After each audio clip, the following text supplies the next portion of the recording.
Mad World News presents Somali Muslim cop kills pretty yoga teacher in cold blood.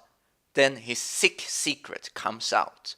This is the victim and this is obviously the Somali cop. When a yoga instructor and bride-to-be called the police to investigate a sexual assault that she witnessed, she was greeted by the precinct's first Somali American officer. After the cop gunned the woman down for no apparent reason, the disturbing secret he was hiding came out, and it blows the case wide open. Liberals were elated when Mohammed Noor gained the privilege of being the first Muslim Somali American officer employed at the 5th Precinct in Minneapolis, Minnesota. Of course, just as Barack Obama being the first black president doesn't imply any sort of qualification to do his job. Noor's exaltation was heavily misplaced. Now, the rookie cop likely has a murder under his belt. Still, this isn't the only blemish on his incredibly short record. When yoga instructor and spiritual guru Justin Damon, who left Australia for the US, called the police to report a sexual assault behind her property on a Saturday night, she didn't expect to be the one on the wrong end of a service pistol. While speaking with Noor's partner through the window of the squad car, Noor, who was sitting in the passenger seat, drew his sidearm and fired several rounds through the window at 40-year-old Damon, killing her almost instantly in front of her stunned fiancé, according to the Minneapolis Star-Tribune. Authorities confirmed on Monday that Noor and his partner had deliberately left their body cameras off, which were to remain on at all times during duty. However, perhaps the most disturbing aspect of this case is that when Noor shot Damon, he was still under investigation for 2 other serious complaints, one of which involved alleged assault and battery of another Minnesota woman. Additional 3 separate complaints were filed against Noor in just 2 years, including a pending lawsuit and a closed complaint that has been marked not to be made public, Daily Mail reports. Despite being continually celebrated by Minneapolis Mayor Betsy Hodges and the local Somali community, Noor was under an investigation for assault and battery and false imprisonment after violently forcing a woman into detention at a hospital. The woman, whose family claims has a mental health problems, had called 911 to report an unknown male suspect who had trespassed on her property and was smoking marijuana. A physician conducted an evaluation and ordered her release from detainment just 1 hour after Noor had hauled her into the hospital. Disturbingly, Mayor Hodges, who has repeatedly praised Noor because of his minority status, appears to be intervening on his behalf. On Monday, Hodges took to Facebook to frantically demand answers into the investigation on Noor, saying, "I want to be sure we get this right." Noor was immediately placed on administrative leave following the shooting. Noor's attorney Tom Plunkett issued a propagated statement on his client's behalf, painting the possible killer as the true victim and a caring person. Damon's family, on the other hand, still hasn't received any answers concerning the woman's suspicious death. Not only does Noor hail from a country that condones the subjugation of women and religious minorities, he adheres to a religion that demands it. While the Quran explicitly orders men to force women to cover themselves and beat them if they even fear disobedience, over 100 passages command hatred and violence towards non-Muslims. While the useful idiots on the left will parrot their rhetorical claim that these scriptures, all 109, are being taken out of context. Allah explained that until Islam is the only religion, Muslims are in physical war with non-Muslims. The left was so concerned with diversity and the color of Noor's skin that they refused to examine his content of character. Somalia is currently ranked 6th in the most dangerous countries in the world. Of course, Islam has been the most dangerous religion since its establishment in just over 1,400 years. Muslims have slaughtered more than 270 non-Muslims, and that's just a low estimation. How many more people must be killed at the hand of Muslims before we recognize their motivation comes from their religion's command to kill? Well, obviously, I think that they are quite correct with their last statement, is that they have done these killings since long before these modern times. You know, these things that's going on in the Middle East, that's something that have been going on since the 600s when Muhammad first started his caliphate and started to slaughter people. And just look how stupid these politicians are. They're going to go to any length to defend their identity politics, because obviously this mayor is some kind of liberal leftist fool that's gonna play into the hand of identity politics rather than common sense, and be embracive of this man because he's not white, he's black, he's Somali, he's Muslim, because he's on the list of all of this oppression Olympics list. And it's sickening to my gut to see that this good willing woman from Australia that moved to America had to get shot by this psycho because people like this condones people like this, because they have no clue who this person are. They're just gonna say, oh, he's a good man because he's black, you know, rather than actually going out with them. I doubt that this mayor has actually been out with this Somali cop, and I doubt that his colleagues can complain on him,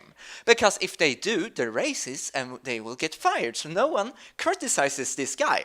It's the entire community's fault, because we have constructed such a social monster. The social construct is a huge beast we have to deal with. We have to kill this beast of political correctness, because our society won't function properly. I mean, this is just a small fraction of it.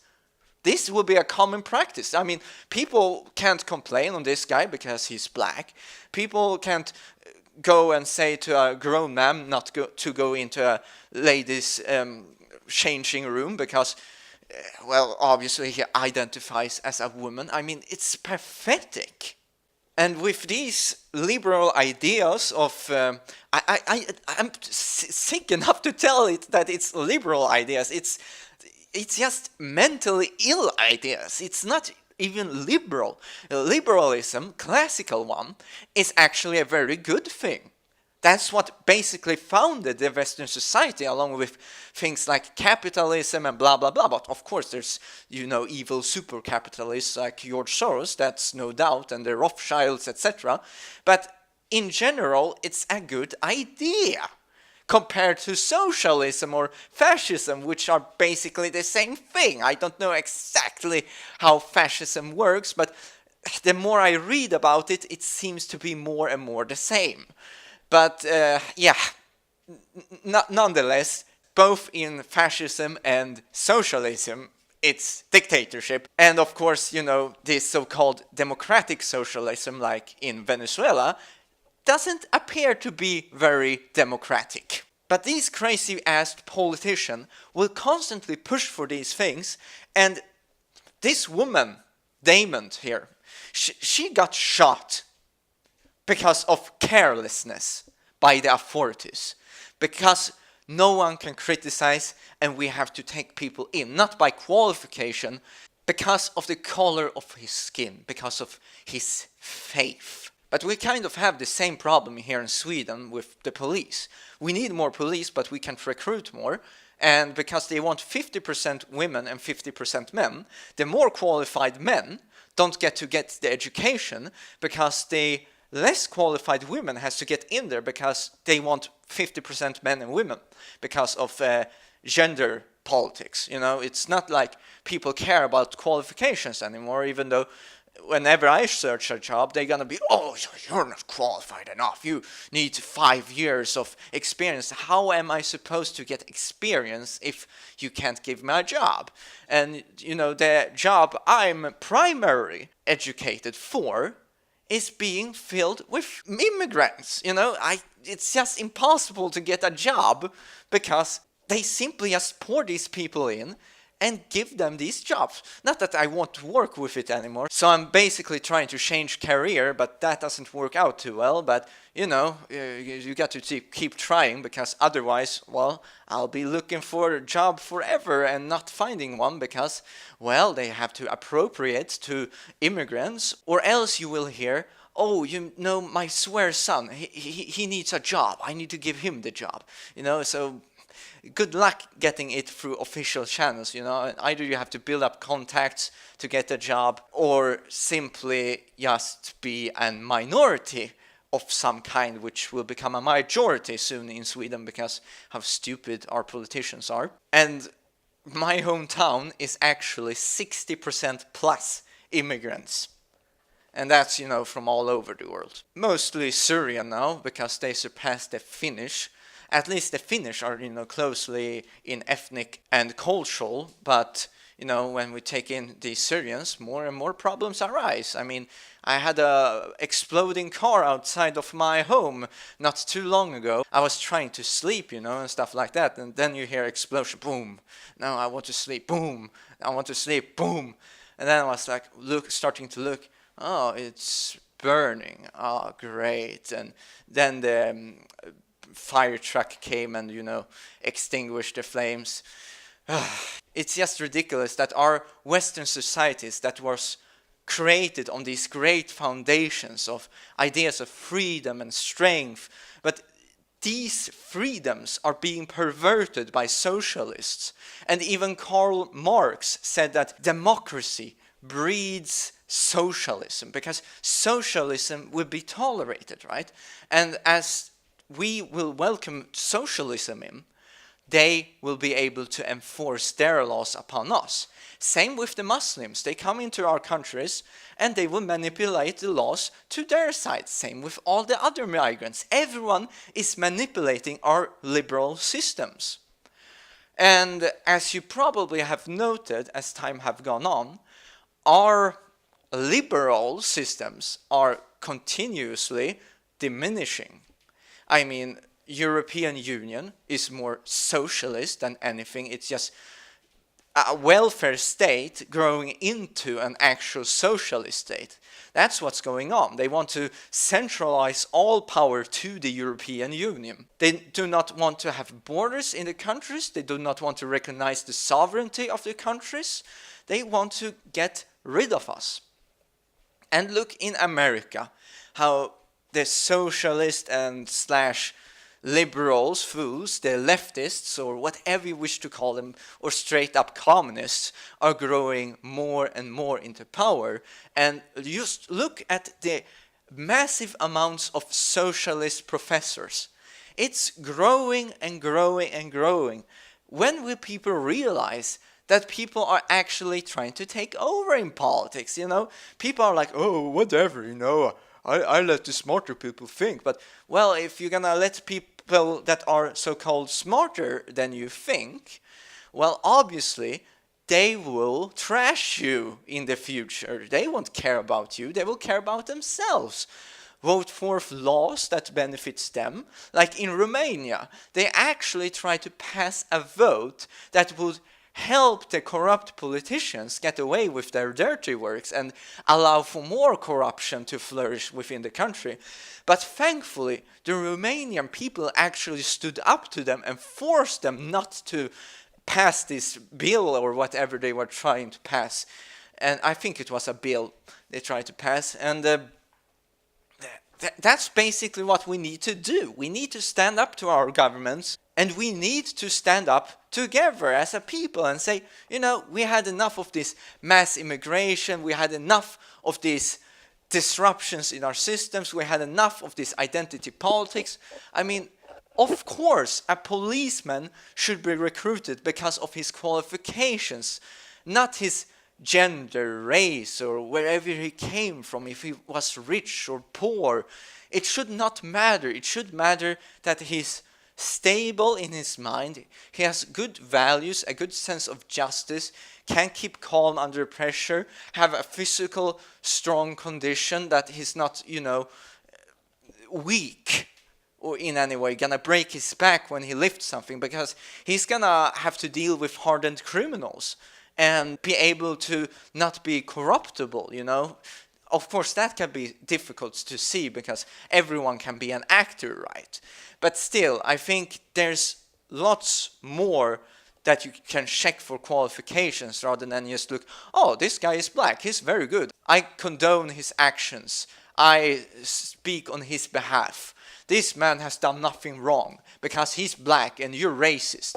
I think that's more racist than considering every white people being hateful of anyone different color of skin or whatever, That's more racist than anything. Or these people saying, oh, but we need these people for multicultural and they have different foods. Well, can't a white person cook different kinds of foods, like Asian foods or whatever?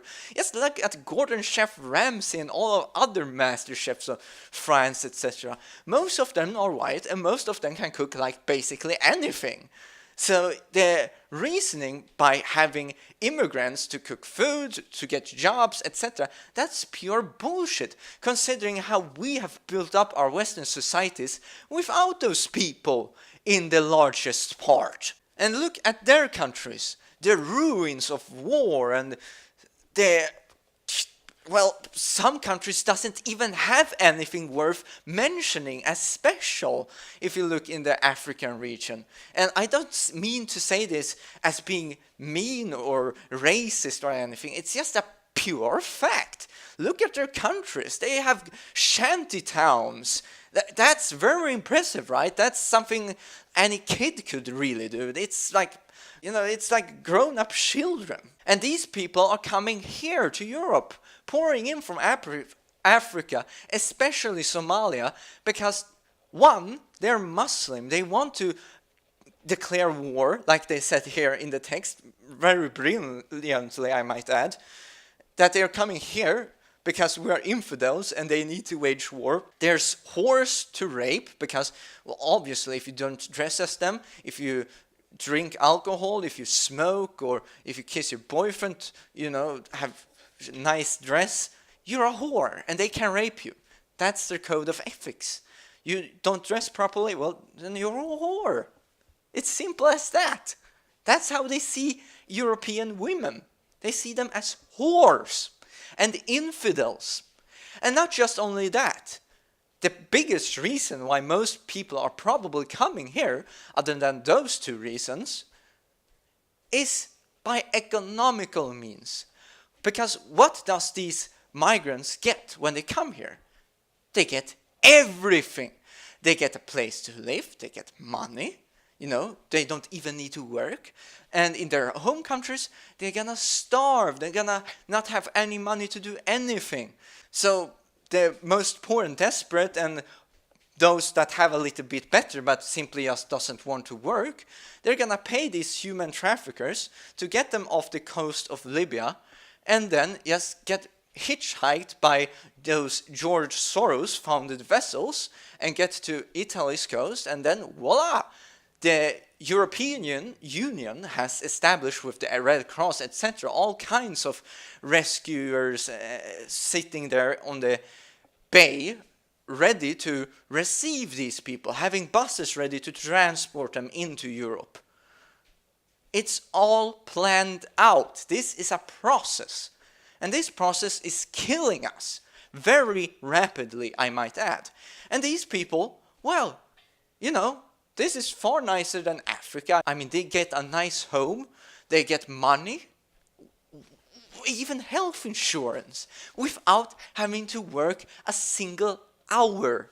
Not 1 hour do they need to work. Not 1 day, not 1 year, not 5 years, which would be the minimum requirement, in my opinion, to reach welfare as an outsider. Because welfare should go to those people that are in desperate need of help. Those that cannot function well in society. That's basically what welfare is for. Helping those that cannot help themselves. But no, this welfare, it's,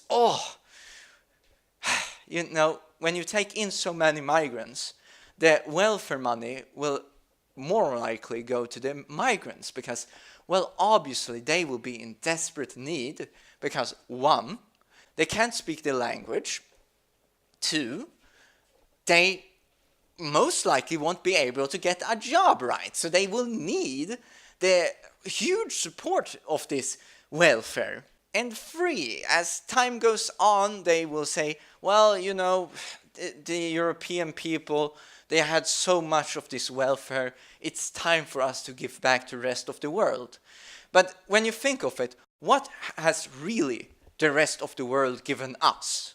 I mean, I don't mean to be evil or anything like that, but it's still a true fact. We made our own countries successful. Not them, not anyone else.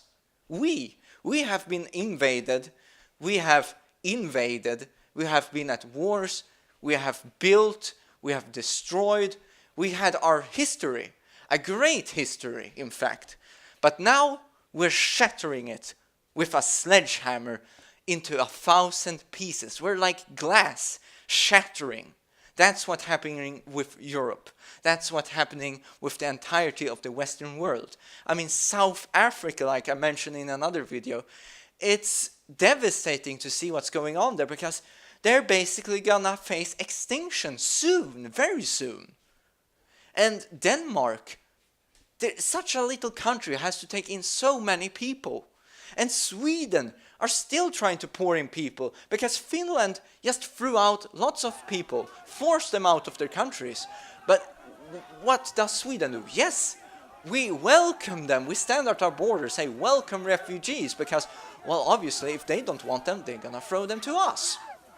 Not back to their countries because, well, the European Union forbids it, so, well, why not throw it to Sweden, the country that wants to take in as many as possible to look as stupid as possible. You know, the liberal race of lunacy, along with Canada, Germany, and, well, of course itself, Sweden, I mean, and of course Great Britain. I must say, Great Britain is very high on that list, and sadly, Le Pen didn't win in France, so they have that in France as well.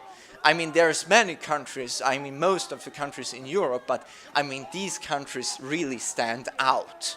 France has the biggest Muslim population in Europe. I mean, that's a huge statistic. And of course, Tommy Robinson's hometown of Luton in Great Britain, it's a tragic mess. But constantly, we have to be reminded to be open and tolerant and just open ourselves up to these totalitarian ideas rather than being self-preserving and trying to move forward but not rush ahead, you know, trying to be a bit conservative. I mean, I don't like ultra-conservatism as well because that's Islam. That's the result of ultra-conservatism. That's because they won't change their ways ever.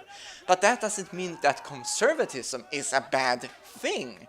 It means preserving one's culture rather than this socialist idea that demanding that we tear down what's old and build up what's new.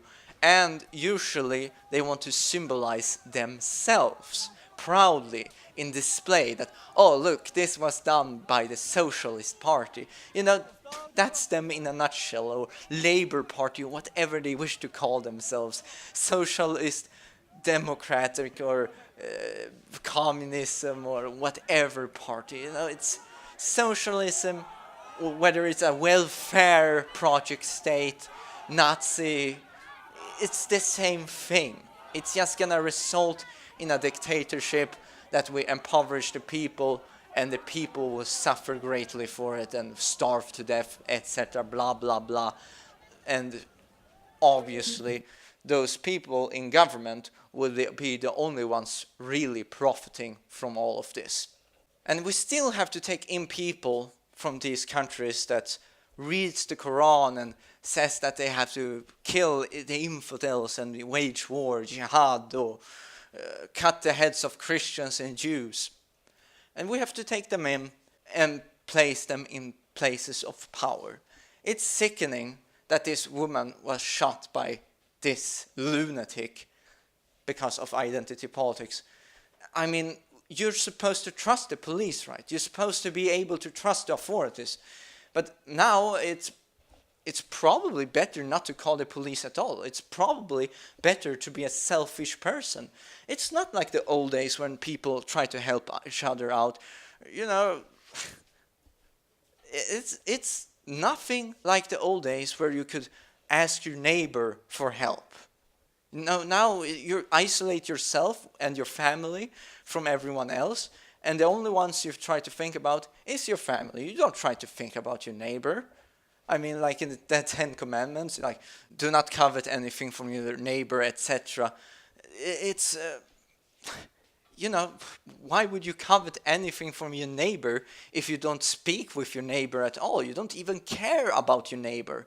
People are growing so selfish nowadays. But sadly, it seems to me that the good people of this world, of the Western world at least, are the ones being punished.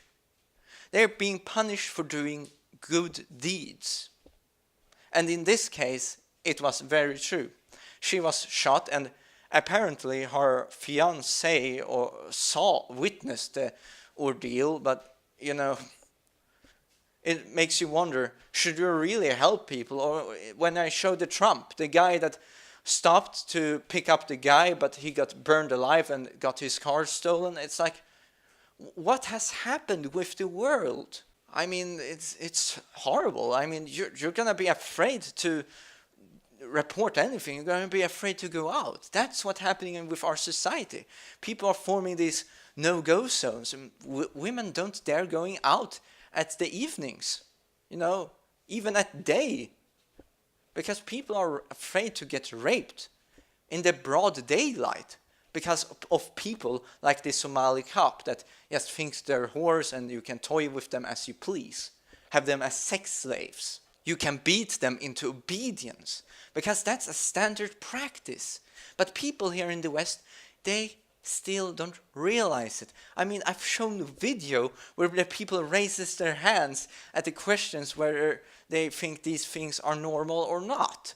But they're completely incompatible with the West. It's not radical views. That's what they believe in general. The entirety of Islam is radical. It demands for us to be destroyed. Like the Prophet said here, they have to wage physical war with us until everything will be Islamified. But these people will never know the end of their state of war. They will constantly war amongst themselves because, you know, that's what people do. They fight for power. I think I said that in my last video in the ending, but we have to pay the price of this because our liberal foolishness never seems to cease to end. And I hate to talk about these things, but this is what's going on here. We are just being too damn open. We have to be more close-minded, not of our neighboring people, of course, but I mean, we can't just take in the entirety of the world. It doesn't work in any form of level, whether it's economics or social stability or religious stability. I mean, our countries were founded on Christianity, and now we're closing the churches down, calling them intolerant. But these people, aren't they intolerant when they ban Jews from traveling to other countries on Holocaust Day because the other Arabic countries hates the Jews? But of course, it's okay to ban them. But whenever Trump does a travel ban, it's completely okay to criticize him and hate him for it, calling out for his assassination. It's such a hypocritical world we're living in. It's all about the politics. I mean, like I say almost always about the Saudi Arabia and Iran thing. Like, they're allied with their right kinds of people, they're gonna get the fame from one certain group. But if you're allied with the wrong kinds of people, you're gonna get denounced. It's just as simple as that. And people are getting played in politics like this. And in university campuses, it's the same thing there. People will be used as a political tool, whether it has been an actual rape case or not, because there's a lot of false allegations of rape, and some people do consent to having sex, and then they are like, I don't like this guy anymore, so I'm gonna call the police and say that my boyfriend raped me. You know, that's sick. And people, you know, even politicians are gonna jump on the bandwagon of these people and ruin these people's lives and saying, well, we had to do this in appropriation of, you know, this girl, she was a victim. You know, there's a thing called innocent until proven guilty, and they have no proof, and they're gonna go with that testimony of hers, which is, you know, completely false, because, well, obviously they were boyfriend and girlfriend, and sometimes the girlfriend even tries to get them drink to alcohol, and then they're gonna have sex. And even though it might be reversed, that the girl forces the guy to drink a lot and be like, well, not force really, because, you know, she allured him, and he's gonna drink, and she's gonna get impregnated, and he doesn't want her to get impregnated. And, well, there's no punishment for that on women. You know, there's no such thing. And also, they can even go to the lengths where they get impregnated by a different man, but they're gonna say that she got impregnated by her ex. So she's gonna get money for child support for that child that's not even his. And even though she's with another man, she doesn't need that child support because she's with another man that can support the child, which should support the child because they are together, and that other boyfriend that has nothing to do with the child has to pay. There's no law protecting him from this. It's just a cheat. And he doesn't even see the child. This happens all the time. But there's no laws protecting from this hypocritical idea. It's so sick with these double standards, and they are continuously growing. Sort of off topic, but it just proves this liberal hysteria that we have to jump as the white knights in every situation. Right. Are you sure? क्योंकि ऐसे लगता है ये लोग bad hairdo convention के लिए आए हैं. What the f is it with this stupid sideburns of yours? Are you in some sort of a time capsule 60s में पहुंच गए हो? What is it with those faces? What are you doing? What is that? These guys don't have tongues? No, really, they can't talk. Fabian, wanna say something? No. क्यों? देख के ही फट गई. Idiot. क्या है यार? These guys have no life in them. I'm telling you guys something, you'll have absolutely no reaction. Okay. I guess I'm done over here. Thanks, guys. Isha, I think तुम इन दोनों को अपना challenge क्यों नहीं दिखा देती? There's not one word coming out of their mouth. Actually, the thing is that we don't want to talk with you, actually. That's Why don't you go and f*** off then? You go. How can you slap? How can you slap? Mad or what, bloody? How can she slap? How can she slap me? How can you slap, bloody? Fucker! Bastard! Bloody bastard! How did How you can she slap me? You bastard! How did you enter? I'll fuck your brain right now! You fucking bastard! I'll fucking kiss bastard! Are you escape? Mother chop branch! How can she slap me, sir? How can she slap me? How can she slap you? How can she slap me? तेरी मैं गाँव मारता हूँ अभी बहन के लोड़े मार बहन चुप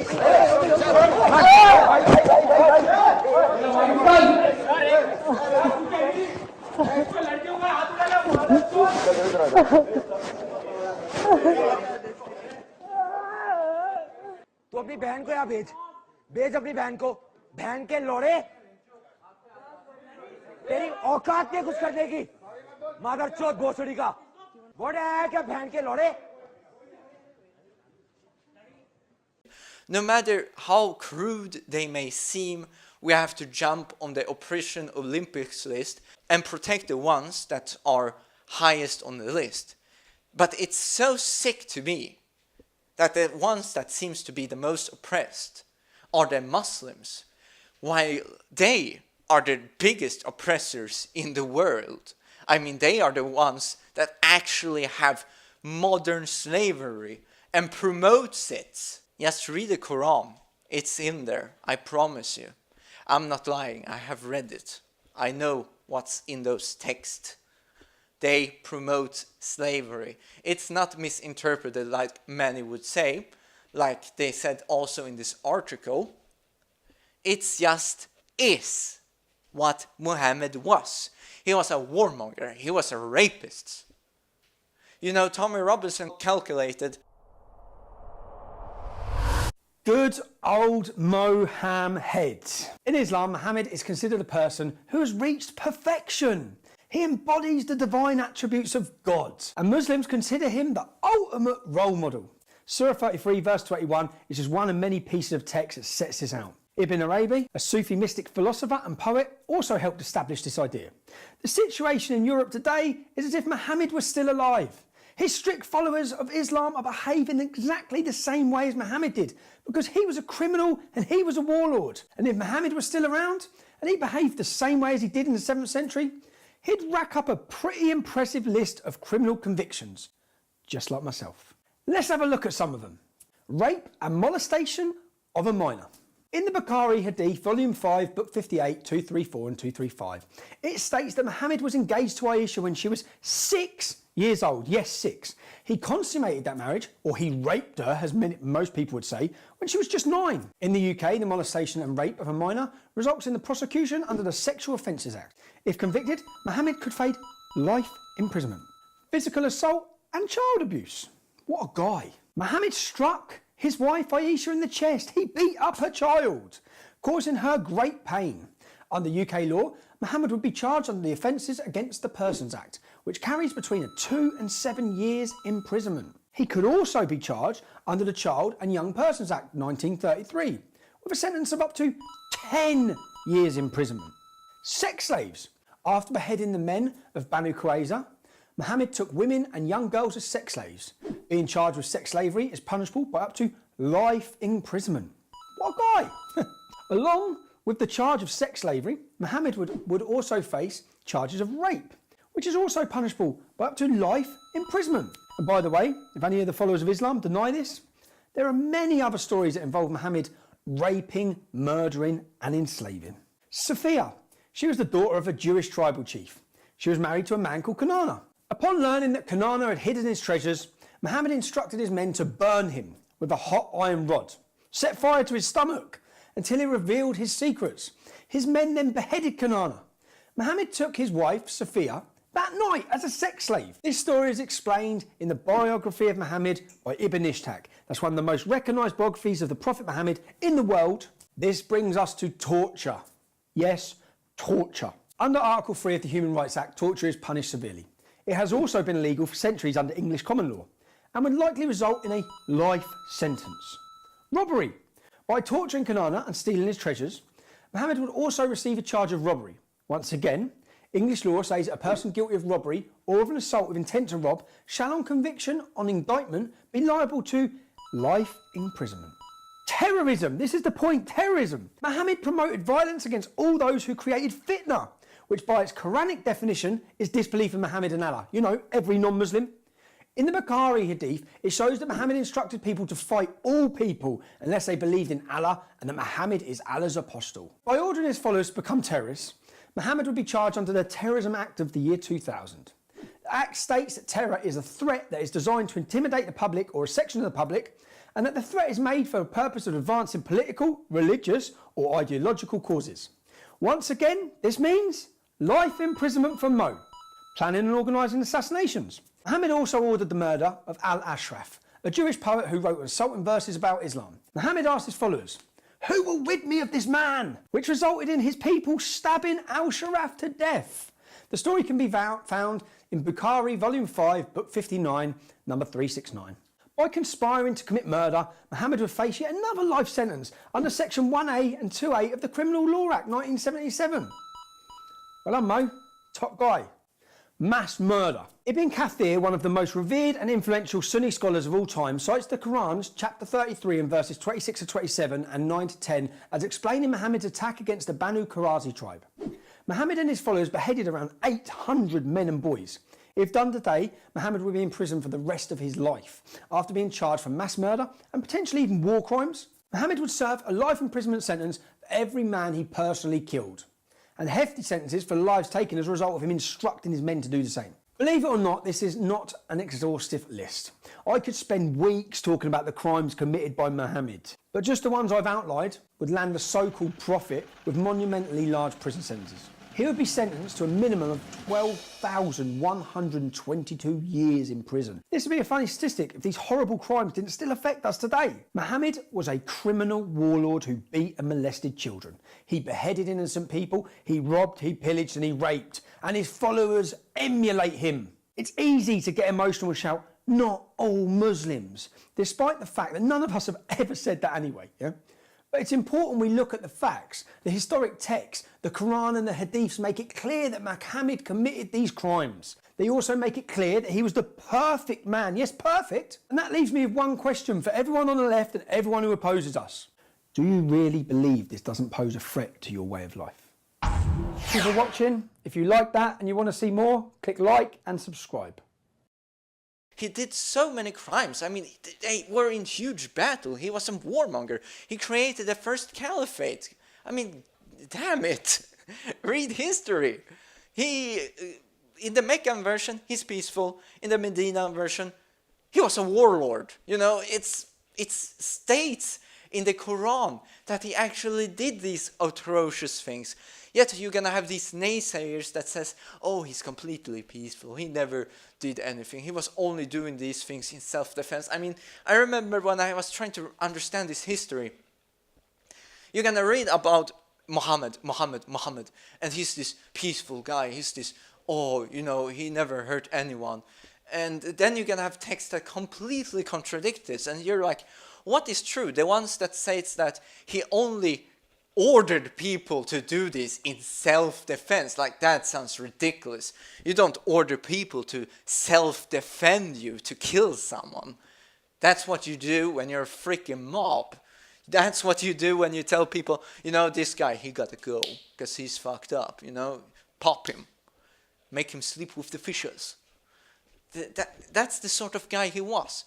But they weren't, you know, content with, you know, owning a few nice rich houses. They were going to conquer the entirety of the world. And he refused to see a single Jew or Christian in the entire Saudi Arabian peninsula at the time of his death, especially Mecca, which is now the holy city, his hometown, etc. Arabic is the holy language. It's so stupid that people even buy into this religion. It's Muhammadan, it's not of God. He praised himself, or he deluded himself. Whichever the case may be, this guy was mentally unstable. This was a crazed man that simply either wanted people to revere him as a great man and be in the history books for all eternity as a heroic prophet, or simply he was just pissed at people. But, well, I guess your guess is as good as mine, because people are constantly gonna say, no, that's not true, that's lies.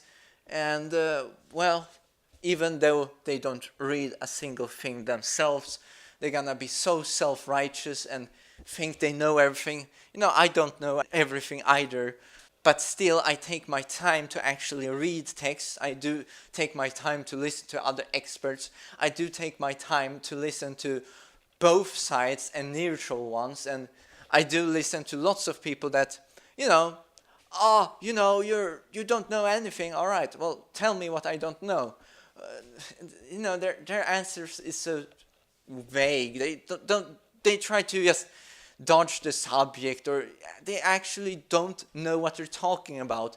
And the only thing they're gonna try is to attack you. In political debates, it's a good strategy, but it doesn't really hold up in an academician perspective, because they don't hold up their arguments. They're just attacking you, saying, well, look at the Crusades. Well, look at the colonization of those countries. You're murderers. Your Western ideals, it doesn't hold up to anything.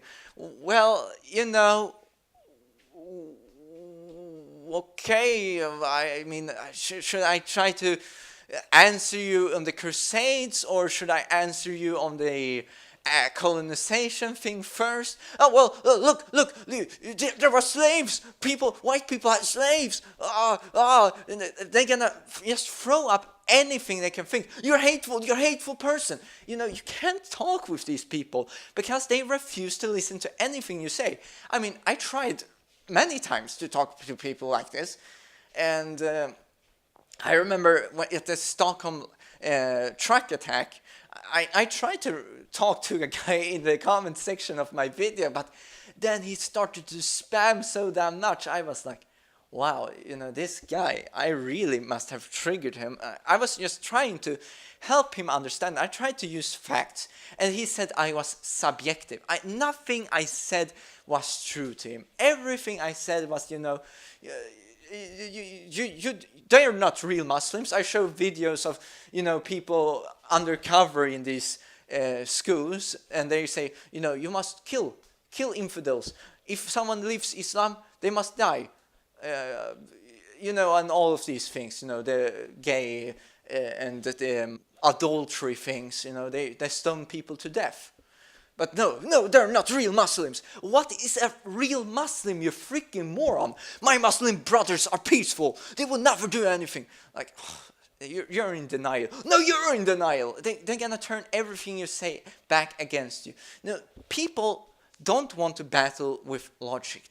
They want to just win the argument, make the other one look hateful, and they're gonna be, I won the argument because this guy, he doesn't know anything, he's just hateful. That's what they're gonna think in their minds. And they're gonna just label you lots of things. But what if you're gonna label them? Well, it will just erupt into a fight, right? You won't get anywhere. So you can either try to use logic with them, but that doesn't work. So if you use logic with them, you lose. And if you're gonna throw titles at them, you most likely gonna lose as well, because you won't really win anything by either making more extremes like you, or perhaps people see the stupidity of politics at all and make them disinterested in politics. But the true thing is very difficult to actually, it's very difficult to help people understand the core of the problems, the core of these issues, because people are not open-minded. People are really thick-skulled, so to speak. I mean, people don't want to get anything across. I mean, it goes into one ear and out the other, and then they're gonna accuse you of things. That's the natural cycle. And to get someone to be open-minded, it takes time. I mean, what you can try to do is to explain something, but if they don't want to listen, just move on. You won't win an argument. I mean, you perhaps could try and be knowing of whatever they're gonna say, and you can try to be very quick with your arguments and counter their arguments, because you know basically what they're gonna say next, and be like that, super smart, like Ben Shapiro, for example. He tries with that strategy and studies people. But I don't think that's necessarily how everyone should do politics. I mean, of course, some debaters should definitely try that strategy. But if you're not a debater, if you're a normal person that's just going to talk to people, just try to deliver them the idea that these things exist. And hopefully, with time, they can perhaps realize it. Perhaps not the most effective one, but it's like subconsciously. They will remember what you told them. So perhaps this guy I tried to speak to, but I guess I said a bit too much, because obviously this guy was just thinking that I was hateful in the end. But if you try to at least deliver them the idea that Muslims aren't peaceful, You know, these things are actually going on. People are actually committing honor killings and such, and that does not happen in the West. Because, well, of course, we have completely different culture, we have completely different religions. And, you know, at least try to give them the idea, not to go to the full extreme extent. I mean, I try to do it here on my channels and, you know, talk about the issues, like my honest opinions, and, you know, share my experiences whenever I can, and, you know, things like that. My take on things and things I managed to research and try to give you history and context. I like context. I think context is a very beautiful thing. But hopefully, perhaps whenever the next terror attack will happen, they will realize, you know, that guy was actually right, because it seems that whatever I tried to defend, it's just isn't worth defending, because they're actually the ones committing the atrocities. Maybe it will take several terror attacks for them to realize. Perhaps they need some personal experience, because these people are living in such an off world. I mean, like the celebrities. They're gonna tell you in the hurricanes that have come to America that, oh, this is Donald Trump's fault because he is not an environmentalist. And they're gonna push forth their political agendas and say that he's not tolerant, blah, blah, blah, blah, blah, and that people should have voted Hillary, that's why these catastrophes happen. But hurricanes have always happened, and I'm not saying that you shouldn't listen to what celebrities say, because as much as any other person, they have a right to freedom of speech, right? But perhaps the most out-of-touch people in the world that says that environment is priority one, and then they flies off in their private jets and gonna say, we have to think about the environment, and they're gonna pollute more than any other normal human being, is a most perfectionist role model, or like J.K. Rowling's, that constantly says that we don't need any walls around our people, we need to welcome people in.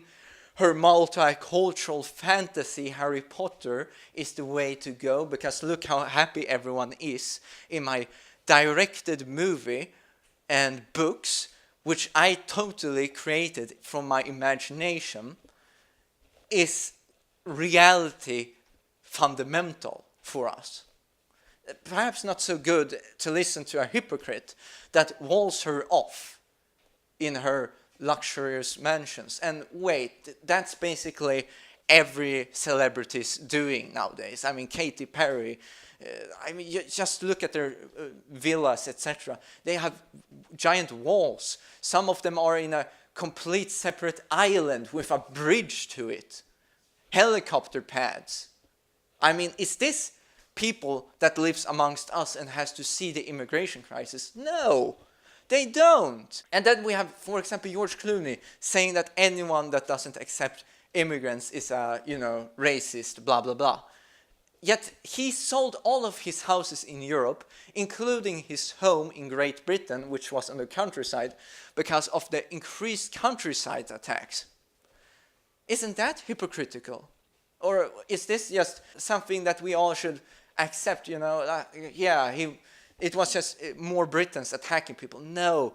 Have you seen even these attacks? There's lots of, you know, Africans throwing down trees onto the roads and trying to rob people. And these are probably people that's going to try to get you out of the car, stab you to death, and take everything you own and you just get the hell out of there.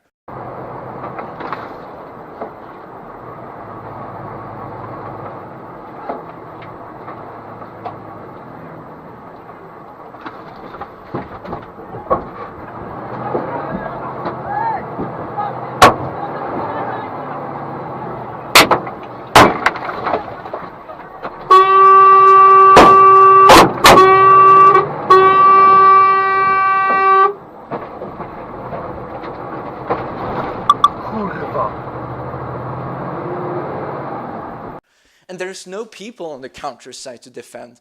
And just remember what I told you about Africa, how they murder people on farms because they're white. They want the white people gone. And even the government that's socialist and controlled by black people wants to appropriate their farms.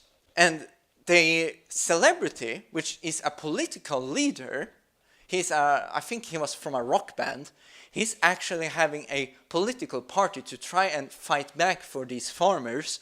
And of course, they're saying, you know, if this continues, there will be a civil war in South Africa. So if you hear about a civil war in South Africa, it's probably gonna be because they're actually killing white people and trying to commit genocide plans by putting white people into ghettos where they will have easy place to find them when they're gonna make concentration camps, etc. But this is in a direct result of our over-liberal ideas. I mean, liberalism is not liberalism anymore. It's, I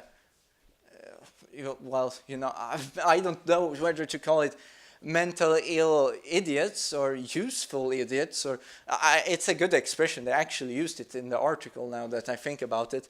And we, the useful idiots, or well, not we, because if you're like me and actually sees the truth and try to find the truth of things, you're not as much of an useful idiot. But it's not like I have any political power or any great power overall in my life.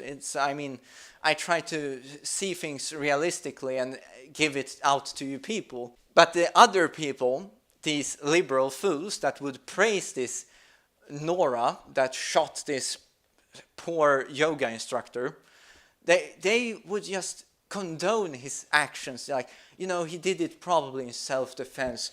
We should not be so hateful. I mean, if it was a white cop that shot a black guy, well, then we know what would happen. Then Black Lives Matter would fly in there and be like, oh, we don't want this, and they would shoot cops and they would get away with it. And it's so sick that they're funded by George Soros, and Antifa organizations are sponsored by George Soros, and they are communist and they hate super capitalists. Like, what the hell is this world?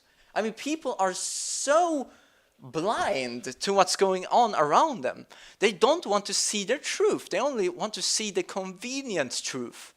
The simple things in life, you know, rather than see themselves in the mirror and realize, I am actually fat. They're gonna say they're big boned. People don't want to see reality. People are so full of themselves.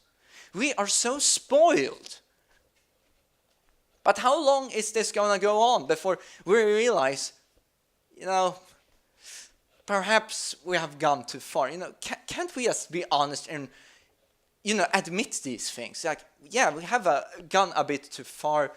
But no, the politicians can't do that. Their entire political careers are at game. If they're gonna start admitting that, oh, what we did was wrong, like Merkel admitting her open border policy was bad, well, obviously their political stance will be in jeopardy. Just look how they tried to attack Donald Trump when he tried to be flexible, right? The expression flexible. Like, he says something and then he contradicts himself and says something else. Because he was pro-choice many years ago and now he's pro-life. So what's going on here? But I think that's gonna be enough for now. Really sad to see what happened to Mrs. Damon, and just really something that we should try to prevent happening from the future. And I think it's a subject very much worth talking about.